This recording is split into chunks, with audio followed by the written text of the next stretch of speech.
అన్యజనుల మధ్యలోనికి వెళ్ళి ధైర్యం చేసి వాళ్ళకి సత్యం చెప్పి వాళ్ళని రక్షణలోకి నడిపించడానికి నా కొరకు ఎవరున్నారో అని దేవుడు వెతికినప్పుడు నువ్వు కనబడాలి దేవుడికి. నేనున్నాను దేవా, నేనున్నా.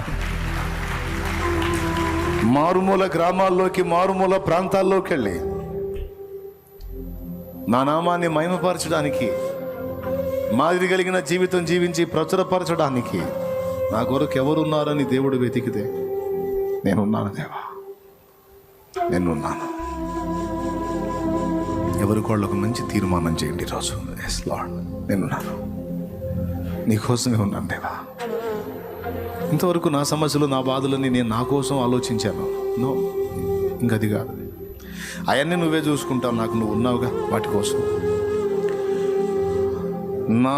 నా సమస్య అయినా, నా పిల్లల సమస్య అయినా, భార్య భర్తల సమస్య అయినా, తల్లిదండ్రుల సమస్య అయినా, నా ఇంటి కొరకు నువ్వు ఉన్నావు కనుక నీ ఇంటి కొరకు నేనున్నాను. నా పిల్లలకి, నాకు కలిగిన సమస్తానికి దిక్కు నువ్వు ఉన్నావు కనుక నీ పిల్లల కొరకు ఇదిగో నేను పరిగెత్తుతాను ప్రభు. నీ పిల్లల కొరకు నేను ప్రయాసపడతాను. నీ పిల్లల్ని రక్షణలో నడిపించడానికి నా వంతు నేను పోరాటం చేస్తాను. నేను ప్రార్థిస్తాను, ప్రకటిస్తాను, మాదిరిని ఇస్తాను, ప్రేమ చూపుతాను. నన్ను బలపరచు తండ్రి, నన్ను బలపరచు. అన్ని జనుల్లో నీ నామాన్ని మయంపరచడానికి నేనున్నాను.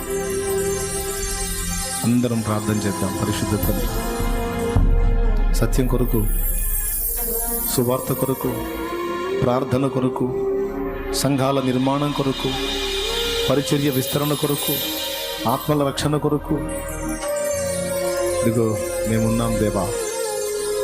ఆరాధించి నిన్ను మయంపరచడానికి, పాటలతో నిన్ను ప్రస్తుతించడానికి, కీర్తనలతో నిన్ను కీర్తించడానికి ఇదిగో ప్రభువా, అనేక ప్రాంతాల్లో పరిచర్య విస్తరింపజేసి మారుమూల ప్రాంతాల్లో సహా సంఘముల నిర్మాణం జరిగించి ప్రతి ప్రాంతములోనూ బలిపీఠం కట్టడానికి ప్రభువా ఇదిగో మేమున్నాం. మమ్మల్ని బలపరచు, మాకు ఆత్మాభిషేకం ఇవ్వు. రేపు తండ్రి నీ పరిచర్య కొరకు రేపుము, నీ చిత్తము నెరవేర్చడానికి రేపు, ఆస్తుల సంపాదన కొరకు కాక ఆత్మల సంపాదన కొరకు రేపు యేసు నామములో మమ్మల్ని అందరినీ కూడా నీ కార్యములు నెరవేర్చుట కొరకు బలపరచము. 40 రోజులు రాజు విన్న, ప్రజలు విన్న ఎవరికి కలగని రోషం ఒక్కసారి విన్న దావీదు గుండెల్లో రౌద్రాన్ని రేపినట్టుగా, దుఃఖాన్ని పుట్టించినట్టుగా మా గుండెలు మండనివు దేవా. నీ కొరకు మండాలి, నీ కొరకు అవి పరితపించాలి. నీ చిత్తము నెరవేర్చినట్లు మా హృదయములను సిద్ధపరచు, మమ్మల్ని బలపరచు. మేము ఎదుర్కొంటున్న శారీరక మానసిక సమస్యలన్నిటి నుంచి నీవు మమ్మల్ని విడిపిస్తావు. విడిపించు అని అడగం, ఎందుకంటే నీకు అన్నీ తెలుసు కాబట్టి. నిశ్చయముగా నువ్వు విడిపిస్తావని నమ్మి నిన్ను స్తుతిస్తున్నా. స్వస్థపరుస్తావని నమ్మి స్తుతిస్తున్నా. బంధకాలు తెంచేస్తావని నమ్మి స్తుతిస్తున్నా. కోర్టు కేసులు కొట్టేస్తావు, పరిష్కారం ఇచ్చేస్తావని నమ్ముతున్నాను. ప్రయత్నములు సఫలపరుస్తావని నమ్ముతున్నాను. యోసేపు ఐగుప్తు మీద నాయకుడైనట్టు, శూషను కోటలో ఎస్తేరు రాణైనట్లు ఓ నన్ను నిలబెడతావని నమ్ముతున్నాను. స్తోత్రం. హన్నాకు నీ సన్నిధిని దీపం వెలిగింప సమూయేలునిచ్చిన దేవుడవు. నీ కొరకు నాకు సంతానము నివ్వగలవని కూడా నమ్ముచున్నా. చింత లేదు ప్రభు, నువ్వు ఉన్నావు. చింత లేదు ప్రభు, నువ్వు ఉన్నావు. ఏ పరిస్థితికైనా దేనికైనా చాలిన దేవుడవు నీవు నాకున్నావు. ఈ రోజు నేనంటున్నాను ప్రభు, ఇదిగో నీ కొరకు నేనున్నాను ప్రభు. నన్ను అనుగ్రహించి బలపరచు.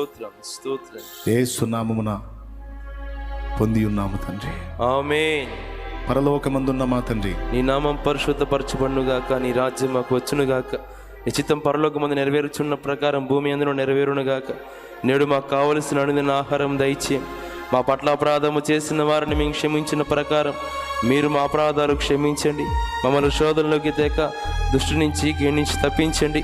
ఎందుచేతనగా రాజ్యము, బలము, మహిమ, శక్తి సర్వము నిరంతరము నీవై ఉన్నావు తండ్రి. ఆమేన్. ఆమేన్.